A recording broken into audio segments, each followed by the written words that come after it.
So I started learning their information on supplementation of high doses and started working out what nutritional deficiencies I had, started taking certain supplements in I don't believe in megadosing. I used to do it. It had no positive effect or negative, but it's just not necessary.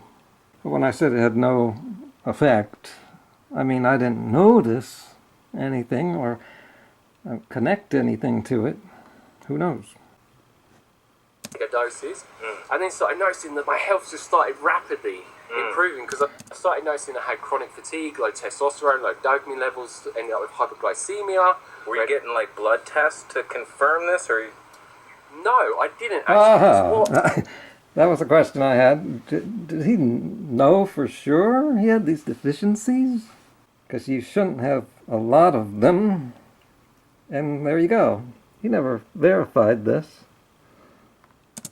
I find is a lot of blood tests out there are inaccurate. Like, a lot of people get a standard blood test, which is for B12, which is known as serum blood test. But if I take a B12 supplement and get it tested, it will say I'm high, but you need to get an MMA test. That's the gold standard. And a lot of nutrients you can't test for. But I just worked out what signs and symptoms I had, worked out what nutritional flaws were in my diet, and looked at, hey, phosphorus, potassium, and nitrogen. And if the nutrients aren't in the soil, it's not in the food. So how do you know that they contain zinc? And that's just to give you a small daily amount if you haven't got deficiency. If you have a chronic nutritional deficiency with zinc, you cannot meet it alone through plant-based whole foods. So if you're already chronically deficient, you go on a vegan diet, which, unless someone's done extensive supplementation or other things to correct nutritional deficiencies, you're going to have nutritional deficiencies, then it's going to worsen your symptoms long-term.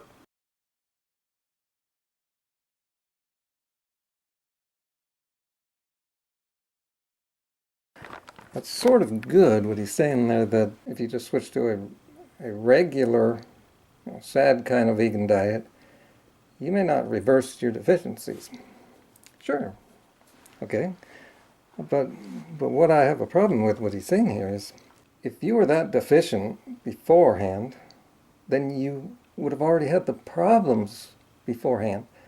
You wouldn't just suddenly have the problems as after a little while on the vegan diet and a popular YouTube channel to tell everybody. You would just see that the problems didn't correct itself, and that maybe you should eat a better vegan diet.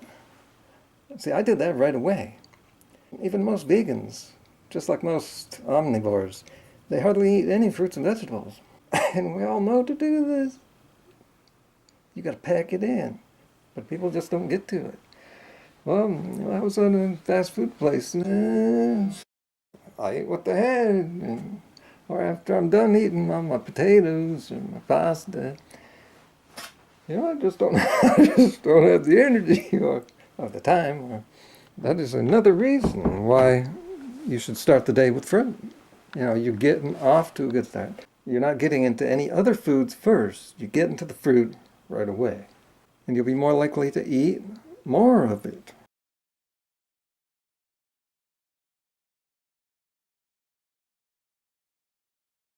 The reason people in mainstream science associate a storm like this with climate change is because the sea surface is at least 1 degree Celsius warmer than it was 30 years ago. This heat energy in the ocean drives these storms. Now, I look forward, of course, to all the hate tweets. It's going to be great about how a guy who took a lot of physics can't possibly read a graph. I got all that. And then what's happened along the coast of South Carolina and North Carolina is many people have built these very nice houses on the seacoast, which are worth millions and millions of dollars. And when those people stop going to work for a week or two or a month, the economy in that area doesn't collapse, but is deeply affected. This is going to disrupt air traffic and cost everybody a lot of money.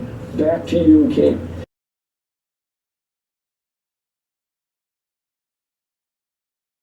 Along the eastern edge of the Carolinas and Virginia, that's where they're expected to have a lot more water from the storm surge.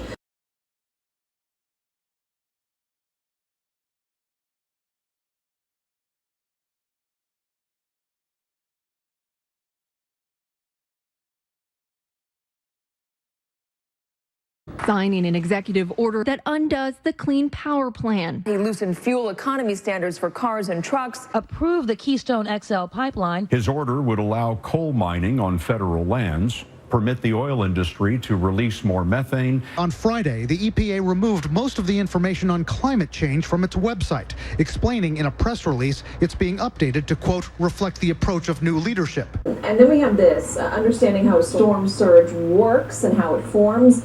Bill, in terms of the warm water, you said about a 1 degree Celsius warmer in general. Why does that contribute to the strength of these storms? So one can ask oneself, where does the energy come from to drive a storm? It's the heat of the sun warming the ocean, and then this extraordinary thing that we have here on Earth, which is water everywhere. So the water evaporates, and then when it gets to a higher altitude, it expands, releases energy.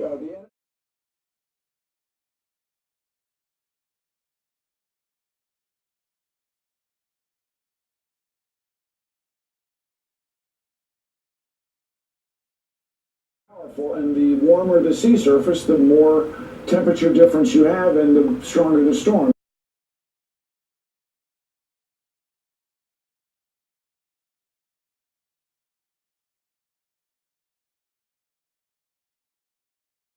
But Trump says the Puerto Rico aid was a success.